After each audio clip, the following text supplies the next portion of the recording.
Questions come up all the time, don't they? Well, guess what? I'm the one to answer them for you. Well, here are some of the top questions that customers have when they're considering a move to the greater Asheville area. What's the first step in relocating to the greater Asheville area from a different state? We have people from all over the country moving to this area. And I can tell you right now, the one thing you really need to do, come up for a stay and get yourself acclimated to the area.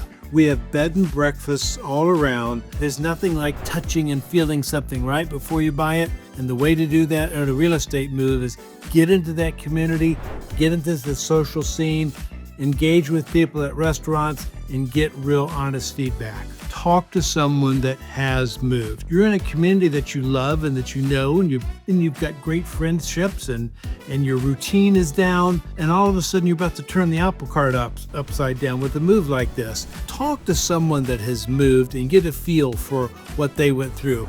There's a transition, there's no question about it. Once you get yourself rooted, then you're going to have this chance to start building new relationships. But get some feedback from some people about their experiences with a recent move that they've had. I think one of the next important things to do is get involved with the social media group. You'd be shocked at what you can learn from people that are considering the same thing, and you're just going to get really good feedback. And don't be afraid to ask some questions there too. The last thing is, I'm here to help. Don't ever be afraid to ask a question, because there's no silly question when it comes to a move like this. That's what I'm here for, to help make this transition smooth for you.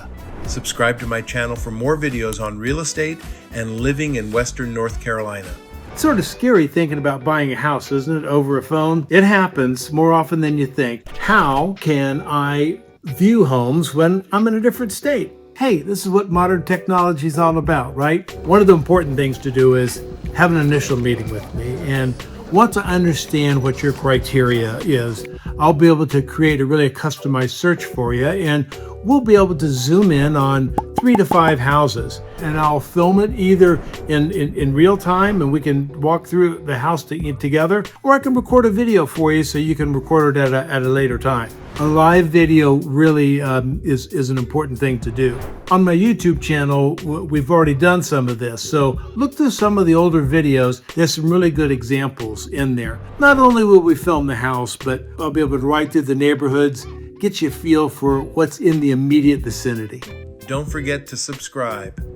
Greetings, friends. We're continuing our Q&A series about the greater Asheville area. Is it hard to resell mountain homes? It's an interesting question, isn't it? I did a recent comparison, and I looked at Transylvania County, Henderson County, and Buncombe County. And I set a criteria of 2+ acres, 1,500 square feet or more, and a price range between $500,000 and $750,000. We have a reasonable range in there. And guess what? Over the past 9 months, the average days on market was about 88 days.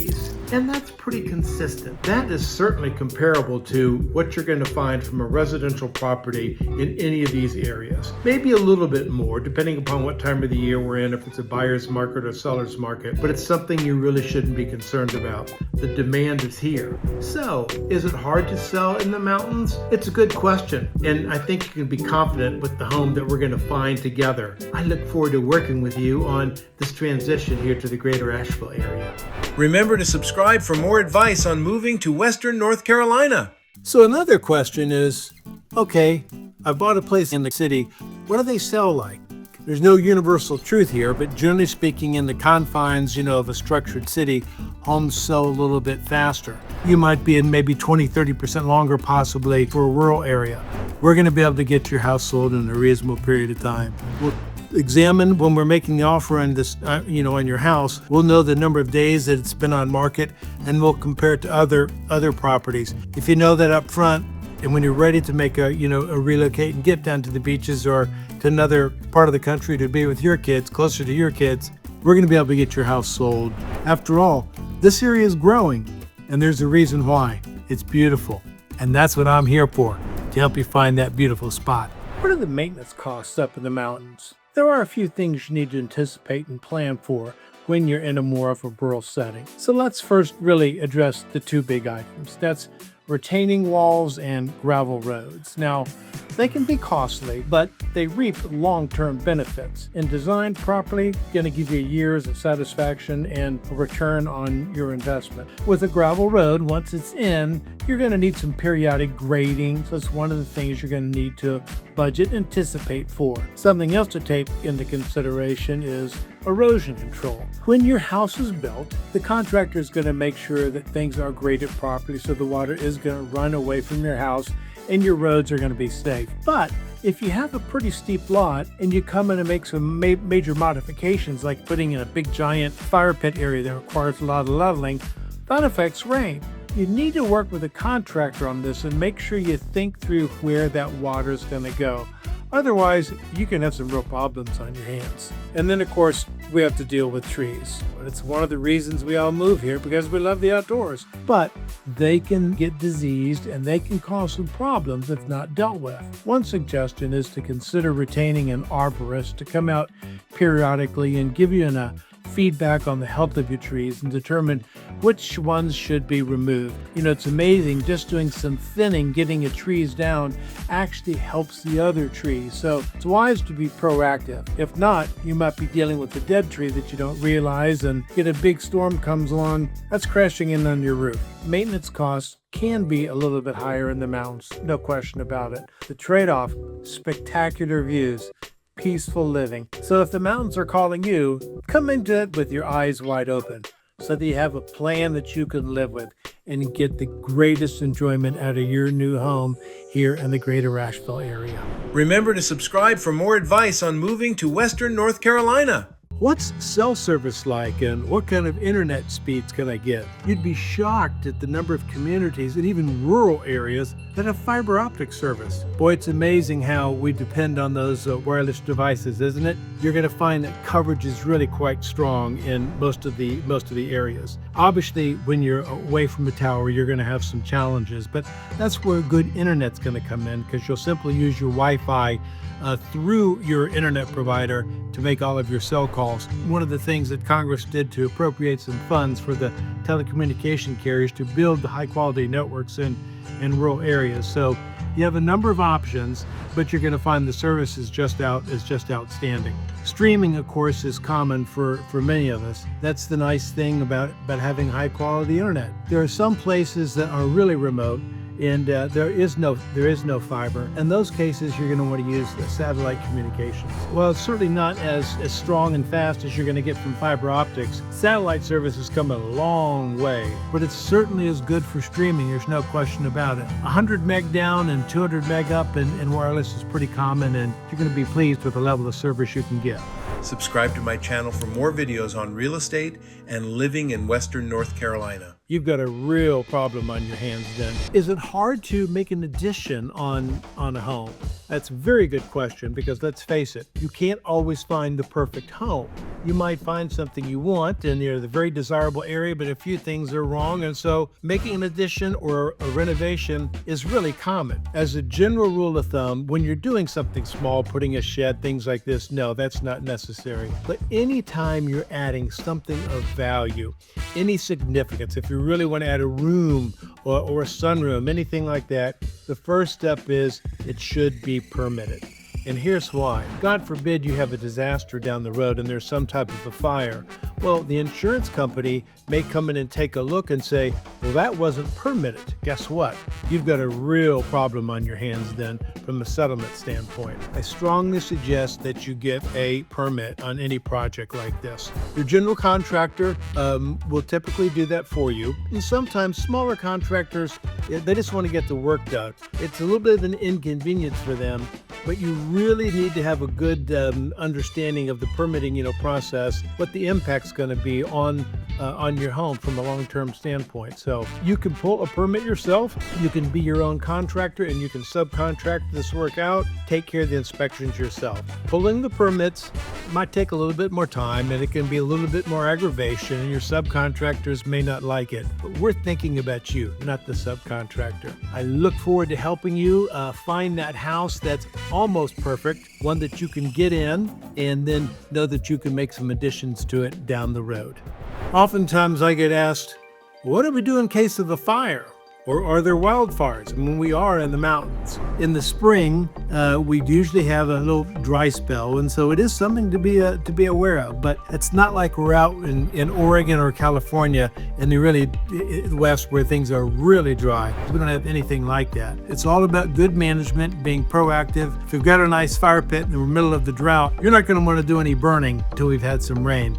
And of course, the wind can get pretty strong too, and that's another good key, that you simply don't have fires at those times. But the North Carolina Forestry Department is well staffed, and they can respond to these crises if they ever come up. Neighboring states assist with this as well. That's very common throughout the country to support one another. It is something to be aware of, especially if you're really out in the country. You want to make sure that you've got a good safe space should you be in a fire zone. Make sure that you can protect yourselves. Remember, this is what I'm here for, to help you. I'm going to ask these questions to know what's important for you. Remember to subscribe for more advice on moving to Western North Carolina. A question that comes up quite regularly is, what about power outages? No matter where you are in the country, power outage is something that we all have to prepare for. But in the mountains, it gets a little bit particular. The first thing is to make sure you have a plan. And that begins with an ample supply of food, non-perishable food. Secondly, you want to make sure you have the right clothing as well as blankets and a good heat source. The culprit here really comes down to a combination of ice storms or heavy winds that affect the trees and brings them down on the power lines. The outages can be a few days depending upon your location. So preparation is the key. When it comes to a heat source, make sure that you've got an ample supply of good dry firewood, including your starter wood. Make sure you get enough to always last a couple days. A next option is to have a portable generator. But the ideal solution, if you're living here year-round, is to have a whole house generator. Yes, there can be a cost with that, but it's one of those things that really are going to give you long-term value. We want to make sure we've got a plan to get you through it safely. Now, let's not forget your vehicles. Make sure they're gassed up and your battery is fully charged. If you do have to get out, obviously you've got a vehicle, but do everything you can to stay off the road, especially when they're icy. And if you are dealing with ice, it's a wise investment to buy some crampons. It's a heck of a lot easier to walk on ice than finding yourself on your rear end trying to get somewhere. Power outages are just part of life, no matter where you are in the country. But if you plan properly, you can navigate yourself through it when the lights go out. Remember to subscribe for more advice on moving to Western North Carolina. Are there ever any regrets about buying a mountain home? The only regret is going to be if you don't choose the right realtor. And I mean that. I have an obligation to you. It's a fiduciary relationship. I'm not here to sell you anything. What we're going to do is spend time understanding what your needs are and what your desires are. It's my job. If something's wrong, I'm going to tell you. I want you to be confident that you're committed to this, to this decision. It's really about trusting the realtor. I'm going to take that time with you. We're going to understand your needs and have a very, very clear plan about what we're searching for to make sure that the purchase you make up here is going to be enjoyed by you and your family and friends for many, many years to come. Remember, it's my job to help you, not to sell you anything. Here's another question that comes up quite often, and that is, what are utility costs like? Most of our area is served by Duke Energy. In comparing our rates to Florida Power and Light, you're going to see the rates are just a little bit higher, actually. And that stems from the rural nature of Western North Carolina, and there's simply higher costs to maintain the infrastructure here. But of course, the most important thing you need to do when it comes to managing utility costs, make sure you've got good windows. And if you've had a house that's 20 years old and they're the original builder windows, might be time for an upgrade. You'd be surprised what that would do for you. And then of course, nothing like good insulation. That makes a huge difference. Then there's water and sewer. These services are provided by the local municipality. In some cases in the cities, you may have septic and you may even have a well, so it just depends upon your location. Now, the nice thing about a well and a septic is you don't have a monthly recurring cost with those, but there are more substantial maintenance costs down the road, so it's an inevitable cost one way or the other. One of the best things to do to really keep the energy costs under control here is to just open the windows because with our spectacular weather, you're going to do it more often than you think. Remember to subscribe for more advice on moving to Western North Carolina.